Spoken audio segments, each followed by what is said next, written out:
काय करतोय, महादेवाला घरात घेऊ शकतो, त्यांना आपण घरात घेऊ शकत नाही. म्हणून त्यांचा पण नैवेद्य बाहेर आपल्याला ठेवावा लागतो. ती आणि त्याला पण आज करतात ते.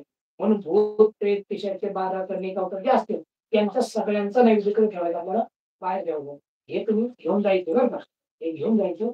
आपली ही टायमिंग आहे का, गेटमधून बाहेर जायचं. इकडं आले का ही जी भिंत आहे का, हे संपत हा दिवा नेऊन ठेवून घ्यायचा पात्रावर. पात्रावर अशी ठेवायची. दिवा विझला तरी हरकत नाही. बाहेर गेला तरी जाताना दिवा विझू शकतो.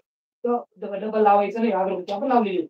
हे दिवा घेऊन जाताना मागं वळून पाहायचं नाही, दोघांनी मागं वळून पाहायचं नाही.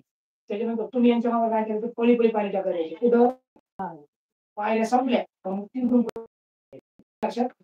त्याच्यानंतर पाणी टाकत द्यायचं. पाणी जर उरलं त्या दिवाची जर ठेवला तिथं पूर्ण पाणी टाकून द्यायचं. आणि परत वापस येताना दिवा ठेवला का तुम्ही, दिवा ठेवला नमस्कार करायचा. परत वापस यायला लागली परत मागं वळून पाहिजे.